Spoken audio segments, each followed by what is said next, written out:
Today's video is brought to you by Card Kingdom, and right now you can get this sweet Scoop Soldier sticker when you order over at cardkingdom.com.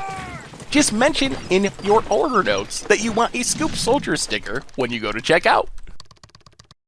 Hello everyone, it's Seth, probably better known as Saffron Olive, and it's time for another Instant Deck Tech. So as you know, Tuesday means it's Type 2 or Standard Tuesday, and we have a sweet one to look at today. This is a deck that has found some success in Standard and is really unique and, more importantly, one of semi-casual players' favorite archetypes, which is Lifegain. The thing about Lifegain decks is they're almost never good, but thanks to some powerful Theros Beyond Death cards, we might actually have a competitive Lifegain themed deck in Standard. So this is Mono White Life. It comes to us from James Goffeston, who took it to a top 16 finish in a recent SCG Classic. So congrats to James on a really sweet deck. And a quick reminder before we break down Mono White Life for Standard.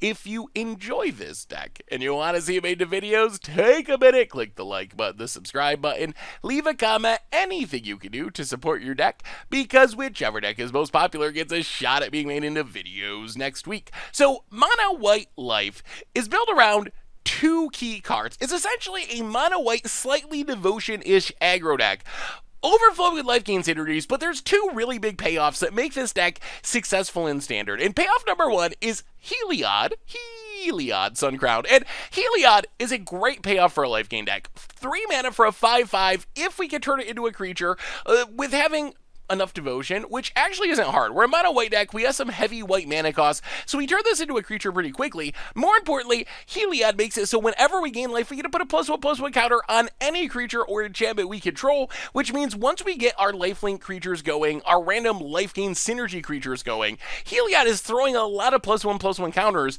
on our cheap white creatures, making them into big threats and allowing us to close out the game quickly. So Heliod, payoff number one. Payoff number two is Ajani Strength of the Pride. So Ajani is insane in this deck. This is the perfect Ajani deck. So Ajani, it pluses to gain us life, which is fine, triggers Heliod and all of our other stuff. -2, we make an Ajani Pridemate token, which is a 2/2 that gets bigger when we gain life, so that's also good. But the big payoff is the zero ability. If we can get up to 35 life, we can zero Ajani immediately, exile Ajani and each of our opponent's creatures and artifacts. So what this does is allow us to basically get in one alpha strike and win the game. We can build up this board of creatures, make them big thanks to our Lifegain synergies and our Heliods and our +1/+1 counters, and then eventually we draw a Johnny. We have enough life that we just exile all of our opponent's stuff, get in one attack, and win the game. So these are our big payoffs in the deck. As far as support cards, we obviously need to gain a bunch of life for any of this to really matter and to work. So for this, we have a few different options. Our best are Daxos and also Linden the Steadfast Green. These two cards work very differently. Worth pointing out, they are both heavy white cards. Double white on Daxos, triple white on Linden, so they turn on our Heliod very quickly. Daxos just gains us a life whenever one of our creatures come into play or dies, which means we're getting a ton of Heliod triggers, throwing a bunch of counters on stuff, and is a big high toughness creature anyway. And then Linden is insane with Heliod, because whenever we attack with a white creature, which is every creature in our deck, we're going to gain a life. Each of those creatures triggers separately, so if we have like 5 creatures, we swing with them all, that's going to be 5 triggers with Heliod, 5 life gain towards Ajani, but that's a lot of counters going on things to win the game. So those are our best life gain creatures. We also have actual Ajani's Pridemate to join the ones that come with Ajani's Strength of the Pride. This is a creature that just gets really big. It essentially is like Heliod, except it does it on its own. Whenever we gain life, we put a counter on it, so it starts as a 2/2, but pretty soon going to be a 4/4, a 6/6, a 10/10, a 20/20, a lethal threat to kill our opponent. We also have some life link creatures in the 1-drop slot. Healer's Hawk, not an exciting card, just a 1 mana 1/1 flying lifelinker, but since it has evasion, we can chip in with it in a lot of matchups. Start gaining that life to trigger our Johnny's Pridemate, to trigger our Heliod, put some counters on Healer Hawk, make it even bigger. Eventually we have our own like Baneslayer Angel for 1 mana, and then Elsiad of Life's Bounty not as good at attacking as Healer Hawk because it's not evasive, but we can sacrifice it to basically fizzle a targeted removal spell by giving one of our things protection. So it's a good way to make sure Heliod doesn't get killed by, I don't know, a exile removal spell, something like that.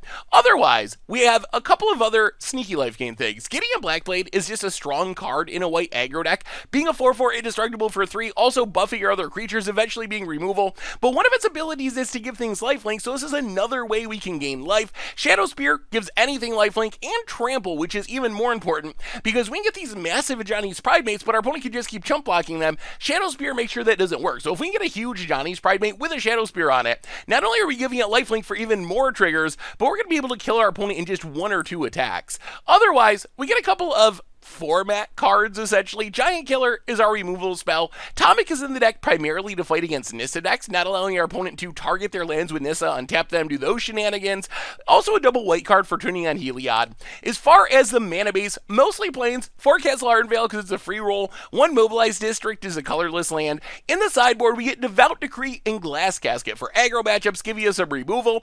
Dawn of Hope, Unbreakable Formation, another Gideon. This is our control package. Dawn of Hope to gain us a bunch of life. Unbreakable Formation protects our team from Rast. Gideon, resilient threat. And then Hushbringer is good against kind of Cavalier Thassa style decks. But be warned, you can get yourself blown out against cards like Uro or Kroxa, allowing them to stick on the battlefield. And then Disenchant, a catch-all for Witches Ovens, Fires of Inventions, Wilderness Reclamations. And that is Mono White Life for Standard. And that's been our Instant Deck Tech for today. So thank you so much for watching. I hope y'all enjoyed it. And I will talk to you soon. Thanks for watching the video. If you enjoyed it, help us out by clicking that like button down below. And to keep up on all the latest and greatest, click that subscribe button. And don't forget to hit that bell icon to get alerts whenever we have new videos. And if you want to, check out some of our other sweet videos here and here.